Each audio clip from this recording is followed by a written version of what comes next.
ITV. Kasolo kamponyi ngaze omusumba Yordan asumbe kanisa gye bayita Nice Power Healing Church esangibwa ebuyukwe Lubanyi. Kasolo kamponyi waliyo amaanyi agazingulula omuzingo, waliyo amaanyi agazingula ebyekwekebwa. Agamba ndikuwa obugaga newankubadde bwa mu kizikiza, obugaga bwa mu nnyanja buli kujjira, kubanga ensi n'okujjula bya Katonda wange oyo antumye kugamba olwaleero eyakutonda okulaakulula ensi. Yesu yeebazibwe. Njagala okugamba nti oyinza okubeera eyo mazima nga wakozimba, wali mwana muto ng'osoma, wali mu P2P3 paka ku P7, wali mwana mugezi nnyo, naye olwayingira secondary omulabe n'ayitira mu buwala, omulabe n'adda n'akuyingirira, amagezi ne gabula. Saawa zino tolina magezi, niba oyagala okusoma ebitabo tokyasobola kusoma. Omulabe yakuyingiriza WhatsApp, omulabe yakuyingizaamu kwegamba okubeera ng'olaba TV zokka. Saawa z'ebitabo wali mu kazannyo, owulira nti kyoyagala naye nga sikwagala kwa Katonda. Njagala okugamba olwaleero oyo omulaba ayagala okulemesa yunivasite owangule, abanga akimanyi wonna atuuka ku yunivasite ojja kufuna emirimu mirungi. Kati ako kaba kakudyoke okubanga kakubuzaabuza. Naye njagala okugamba mwana wa Katonda ampuliriza, olunaku olwaleero golokoka odde mu nkola eyotandikwa.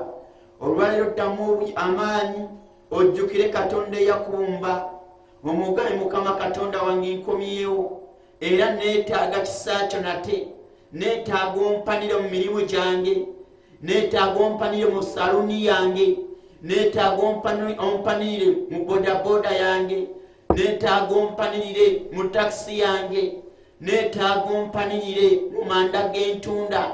Yesu mu ofisi gye ndimu mazima ddala mulimu abalemesa bangi, ekifo kye ndimu nso okukibeeramu, naye ku lw'okukkiriza kwonna eri ku Yesu Mukama wange ofisi nja kugibeeramu.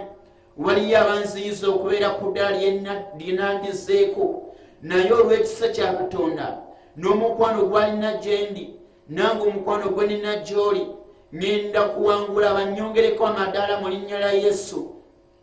Ekyo olina okuba nakyo mu mutima gwo. Olunaku olwaleero mwana wa Katonda ampuliriza, waliwo ekisa ekijja omuntu abadde akozimbye, ekijja omuntu oyo abadde tatambula. Waliwo ekisa ekigenda okukwongera mu maanyi nate, singa owuliza n'obeera ng'okkiriza, era singa ontegera okutu n'obeera ng'oteekayo omutima gwo, naddala singa mbanjega n'obeera ng'owuliriza, waliyo amaanyi agagenda okukwongerayo. Olwaleero nangira ebintu okusimulwa, olwaleero nangira emirembe gye muli, olwaleero nangirira essuubi eppya, olwaleero nangira bakasitoma abangi okujja mu bizinesi gy'okola. Mu linnya lya Kristo Yesu omwana wa Katonda omulamu, eri omulimu gwo olunaku olwaleero ogenda gulabiramu omukisa.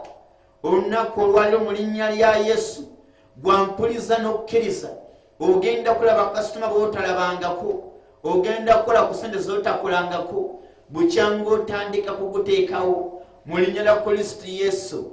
Kkiriza bukkiriza naawe ogenda kuba mulamu. Kkiriza ogoloke mu birowoozo byo, kkiriza ogoloke mu mirimu gyo, kkiriza ogoloke mu ssente zo, emirimu gisimulukuke mu linnya lya Yesu. Njagala okugamba osobola okubeera awo nga watandika obufumbo bulungi, walina omukwano mungi eri omusajja wo, walina omukwano mungi eri mukyala wo, naye kati mazima ddala oli atunula eri naawe otunula eno. Mazima ddala embeera eziriwo zakyukakyuka, abala tebakuwulira.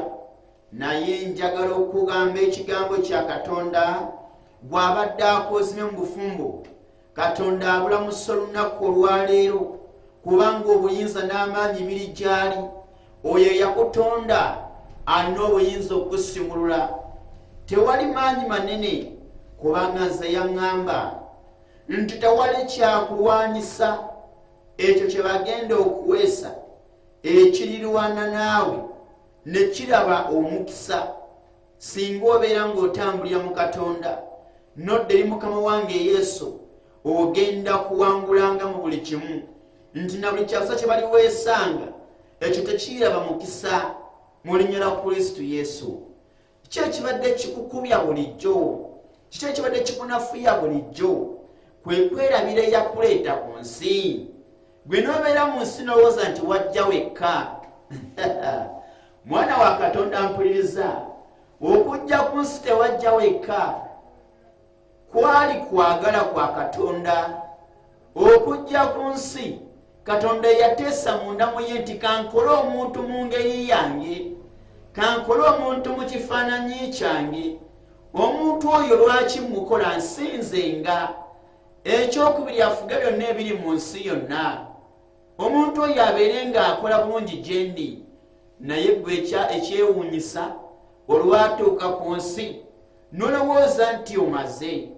Njagala okugamba bulijjo okujja ku nsi kuno wajjako na maapu ng'omuntu abanaakuwa maapu nti genda wano ne wano mu kifo bwe kiti, naye ate bw'otuuka awo mazima ddala oyinza okunkubira essimu singa oba totegedde bulungi, era bw'oba otuuseewo nkubira essimu nnyongere okukulagirira. Ne gwe ate watuuka eno walowooza nti olina kyemalira, n'olowooza nti kati omaliridde ddala okubeerako, era tewalikyali buyambi bulala buva eri Katonda. Kyova olaba ssaawa zino okugenda mu yeekaalu n'okugenda mu masinzizo olaba wakivaamu, tokyakyagala bulungi, olaba tokifumiitiriza nako. Olunaku olwo lwa Sande naye oyinza okwe pulogulaamu z'olina mu bulamu bwo nga temulina pulogulaamu ya kugenda mu kkanisa. Kati olaba nti mwana wa Katonda olowooza nti kati gwe okujja olowooza nti kati gwe weetwala wekka, naye ng'ate Mukama yayogera atya? Yayogera mu kigambo kye nti ennaku 6 mubeere nga mukola byonna bye mwetaaga, musanyuke mu byonna bye mwagala okusanyuka, naye olunaku lwa Sande muwummuleko, mubeere nga mugenda mu masinzizo.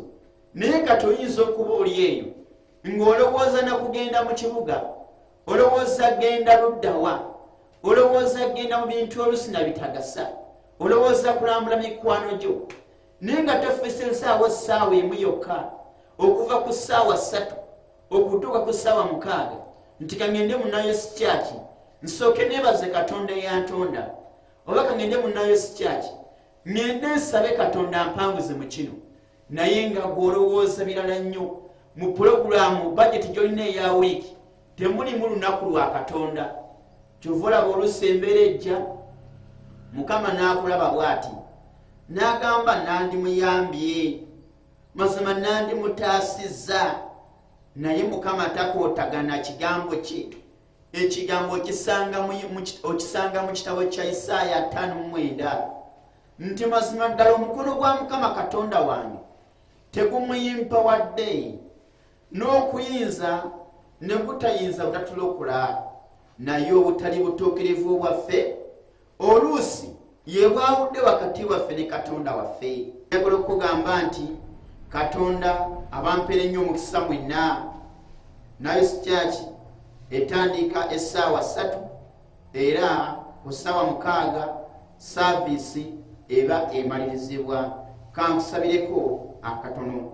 Mukama Katonda omulungi, nannyini ggulu n'ensi, omuyinza ebintu byonna, kabaka w'abakabaka, Mukama omutukuvu wange, omwesigwa wange, nsabira buyukwe yonna giteeka mu mikono gyo, beera ng'ogisimulula, beera ng'ogitaasa, beera ng'ogiwonya abo abaakozimba mu mirimu gyabwe, mu maka gaabwe, amaka gabeemu emirembe, gabeeremu essanyu, gabeeremu essuubi mu linnya lya Kristo Yesu. Nsabira Uganda obeere ng'ogisimulula, ogiteekemu emirembe gyo, ogiteekemu essuubi lyo mu linnya lya Kristo Yesu. Nsabira ensi yonna Katonda wange, obwakabaka obujjule mu nsi yonna, abantu bonna bategere ekigambo kya Katonda, abalwadde abali ku bitanda bawonyezebwe mu linnya lya Yesu, n'abalwadde abali ewaka basimulwe mu linnya lya Yesu. Amaka agatabuse ng'omuntu tebakwatagana musajja we na mukyala we, baddemu enkwatagana mu linnya lya Kristo Yesu. Katonda wange, abaana abatalina magezi babe n'amagezi agasoma basobole n'okufuna emirimu mu ggwanga lyaffe mu linnya lya Kristo Yesu, omwana wa Katonda omulamu. Weebale Mukama, weebale Yesu, weebale Katonda omulungi. Oyinza okubeera awo ng'ogamba njagala okulokoka. Yesu yeebazibwe. Njagala okulokoka nandikoze ntya? Ddamu ebigambo bino kubanga olunaku olwaleero nze nkimanyi buli kigambo ekiva eri Katonda. Waliyo yampuliriza agamba nti nkomyewo mbeere ng'omwana oli, era nkomyewo mbeere nga omwana oli. Nze nkimanyi Taata atagenda kunsalira musango, agenda kunsonyiwa era agenda kunsembeza.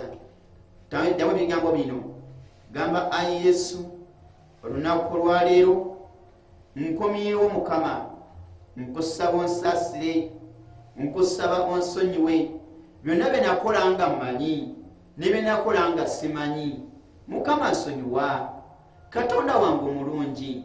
Nze nkimanyi Katonda wange nabikola nga simanyi, naye olunaku olwaleero nzikiriza nze n'omutima gwange era njatula n'akamwa kange nti ndokose. Era kyenkusaba Mukama Katonda wange, sambula erinnya lyange mu kitabo ky'aboonoonyi, era nkasaba ayi Yesu erinnya lyange oliwandiike mu kitabo ky'abalondebo, okiwandiike mu kitabo eky'abatukuvu bo, nsobole okubeera mu abo. Okiteeke erinnya lyange oliteeke mu kitabo ky'abalamu. Era Katonda wange omulungi, kyenkusaba ayi Yesu, nsaba ontegeko obukuumi bwo, ompe omukisa, onyambe mu linnya lya Yesu Kristo. This is ITV Uganda.